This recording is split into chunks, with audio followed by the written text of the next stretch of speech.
Yes, what are we looking at?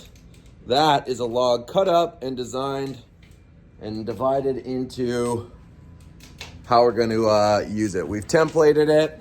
We've talked about the projector. Here it is. For those of you who ask about it, don't ask. It's from Amazon. You know, I hate it. Here's the design. We're going to talk about the design, and then we're going to talk about how to template and how to use the log to divide it up and make it more functional, using most of the log. You know, when you go into competitions, you only get one log. So it's kind of like template out profile view. That's what we have. And now we've got it into a spot where we can block out. So what I'm gonna talk about today, what's up? It's Ryan Cook. Welcome to Ryan Cook Carving. And Uncle Kevin's out doing the fire. But I wanna talk to you about having your design done. We've talked about templating. There's a video on templating on how to do it. And now we're gonna talk about how to divide up the logs and really kind of working that process out, because this is what you're gonna be doing, you know, once you start doing competitions and getting into this bigger scale log carving, but at that same time, using the log that you have. You know, this is beautiful old growth cedar. You can see it's a bit wet, very nice though. Very, very nice wood. And as we get into it, it'll dry. But what we did was this was split in half. So this chunk was here, and on this side, we cut it down. This was the chunk that was. So we ripped that where the crack was. So we got rid of the major cracks. And now we have just this one big log, and we have some leftover log if we need it. But the idea is you're not gonna wanna do that. You know, and when it goes into the first cuts, we'll have a video on this as like a fun video, like, you know, filming and, you know, the regular kind of deal. But before we get going on it, I want to just talk about like the block out, because that's where it's going to make or break this piece. And the one thing you need to think about when you're doing that is your design. Your design has to be perfect profile view, right? Whew, I need some coffee. There we go. I'm going to put this here because it's very shaky. Oh. Very cold. It's like ice carving essentially, but it's not. The idea is you need to, and I've said this in many videos, stay true to the lines and cut precise. You don't want to, you know, cut it. Sorry, that didn't last long. You don't want to cut it here to be safe. You've got the punch out and you've got your profile view. You want to cut it as close as you can in a block form, because it's going to be easier for you to carve it later. You know, all I need to do is carve this, boom, boom, and then get it right to the tail. And this will be the bottom. And then this can go straight up here right away. And you're instantly, you know, up another couple feet, which puts it at a 7-foot sculpture, which makes you more money. But at the same time, you've got now a visual, and you've got the measurements of the neck and the measurements of the neck here. And then this is a little bit wider. You can tell it's a little wider scale-wise, just in case something goes. There's Uncle Kevin. And it's okay to do that, but at that same time, it's better to have a little more on your attachment and a little longer of the neck, just in case, you know, when you're attaching, because here you can see this is all crooked. We're gonna have to cut this down again and set it in and get it so it's flush and you can't tell that there is joinery on there.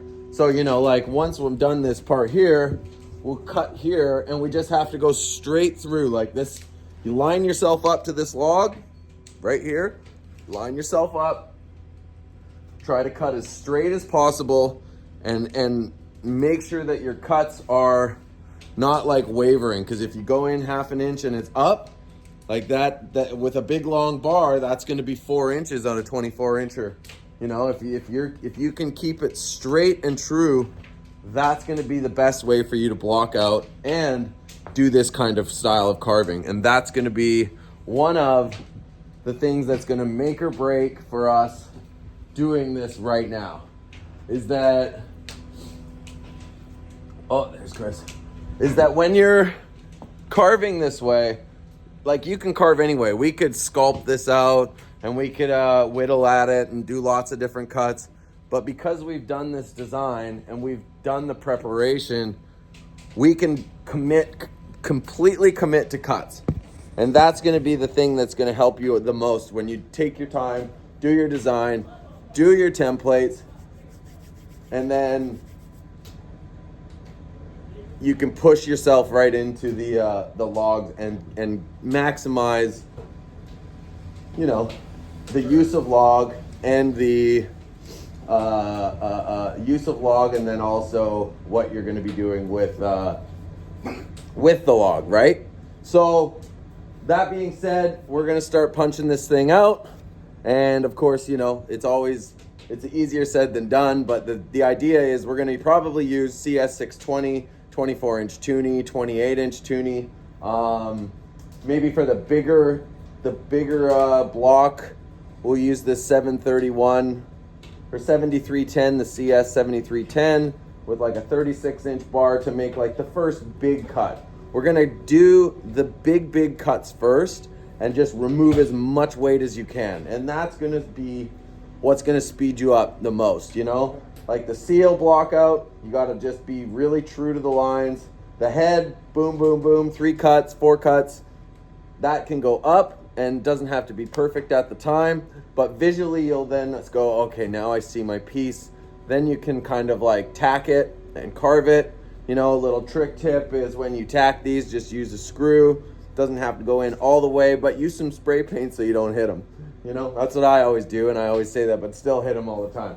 And yeah, and then as soon as we get that, we're going to attach that seal on the backside.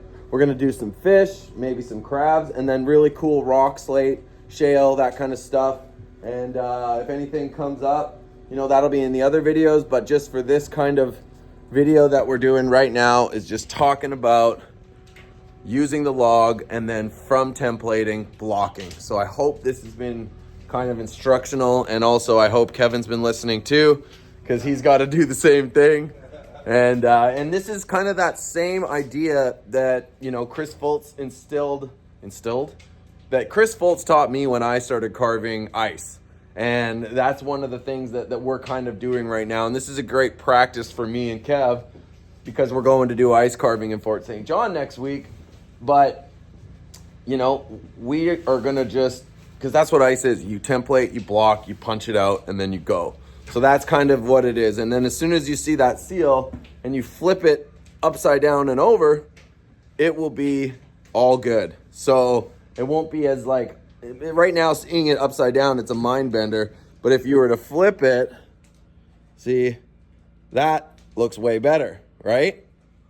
So that's the tricky part right there, is that looks better as soon as it's flipped. And then you just put it on the jaw horse, you can carve it, put it on a block, carve it like that. Same with the head, same with the other fish. And the only tricky part that won't be is this fish here, because this fish is gonna wrap around the log. We're gonna just have to keep pushing it, and then we'll make the rocks as we go. Like we're gonna, you know, you can see the design. There's something there, it's on a slate, there's swimming. So that's kind of where the water line would be. And you know, maybe we'll throw in the crab, we don't know. But you know, we have this reference, and then, you know, you've got all the different ideas of animals and pictures. So this is the program I use. There's tons of them. There's Adobe Illustrator, there's Procreate, there's you name it, there's tons of them. So you got to find one that works for you. And then you got to learn how to use it. Took me a long time. I'm not going to do videos on how to do it. There's lots of videos on Adobe and Procreate and Illustrate, all these different programs you can use, or you could just freehand draw it, whatever works for you. Like the way we used to do it, we used to put it on clear paper and then use like an old school projector and project them on. So this is kind of the new age, new way of doing it. So, you know, luckily for you guys, this is the way you'll learn how to do it, where, you know, me and Fultz and the templators of old, nice carvers have always used those other ways. So, you know, and there's tons of other ways. So just do what works for you. So yeah, that's it. And hopefully this has been helpful for you guys. And enjoy this video. And this video will come out probably in a month or so. And this project will be done in a couple days. So, yep. Thanks for watching. And if you learn anything, you know, Give it a like. Thank you for everyone who subscribes. Thanks for the members who support my page. I don't know really what to do with the member thing, and I can't, just an FYI for members who watch this, I can't change my settings because I know I say I'll do this and I'll do that, I'll do this, I'll do that. I will be doing more live videos, which will be cool because you can now do it for members from your phone, which has always been the problem. And they won't let you change your settings once you've made your thing. So anyone who is a member, I just want to say thank you because it does help this page, you know, camera time, editing, the editing software, all this stuff. YouTube is not as, you know, you don't, yeah, this is just me doing this page, editing, filming, everything.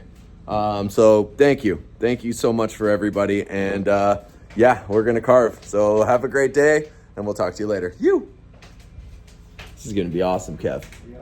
Let's go.